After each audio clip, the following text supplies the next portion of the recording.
కన్నడ సంఘాలు తగ్ లైఫ్ సినిమాకి బిగ్ షాక్ ఇచ్చాయి. కమల్ తగ్ లైఫ్ సినిమాని కర్ణాటక ఫిల్మ్ ఛాంబర్ బ్యాన్ చేసింది. కన్నడ భాషపై లోకనాయకుడు చేసిన కామెంట్స్ బిగ్ కాంట్రవర్సీకి తెరలేపాయి. సారీ చెప్తేనే సినిమా రిలీజ్ అంటూ స్ట్రాంగ్ వార్నింగ్ ఇచ్చాయి. మరి ఈ ఇబ్బందుల నుంచి కమల్ హాసన్ తగ్ లైఫ్ బయటపడుతుందా?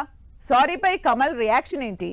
మణిరత్నం కాంబినేషన్ లో కమల్ హాసన్ నటించిన సినిమా థగ్ లైఫ్ దాదాపు 3 డికేడ్స్ తర్వాత ఈ ఇద్దరి కాంబోలో వస్తున్న ఈ సినిమాకి ఓ రేంజ్ లో ప్రమోషన్స్ చేస్తున్నారు కమల్ హాసన్.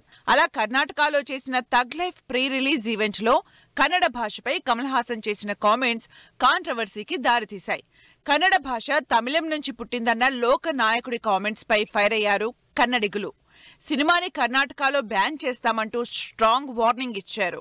అయితే తాను చేసిన కామెంట్స్ కి సారీ చెప్పేందుకు కమల్ హాసన్ నిరాకరించారు.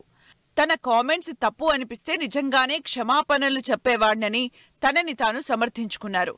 తనకు గతంలో బెదిరింపులొచ్చాయని, అయినా వాటన్నింటిని మించి ప్రేమ ఎప్పుడూ గెలుస్తుందన్నారు కమల్. కర్ణాటక, ఆంధ్ర, తెలంగాణ, కేరళ పట్ల తనకున్న ప్రేమని చెప్పుకొచ్చారు కమల్ హాసన్. పాన్ ఇండియా మూవీగా వస్తోన్న థగ్ లైఫ్ కి కన్నడలో ఎదురుదెబ్బ తగిలేలా కనిపిస్తుందంటున్నారు audience.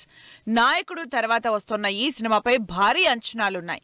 Gangster revenge back drop లో తెరకెక్కిన ఈ సినిమాలో షింబు, త్రిష, అభిరామి కీలక రోల్స్ చేశారు. రెహమాన్ సంగీతం అందించిన ఈ సినిమా జూన్ 5న థియేటర్స్ లోకి వచ్చేందుకు రెడీ అవుతోంది. ఇటువంటి సమయంలో కన్నడ భాషపై కమల్ చేసిన కామెంట్స్ సినిమాపై భారీ ఎఫెక్ట్ చూపే ఛాన్స్ ఉందంటున్నారు జనాలు.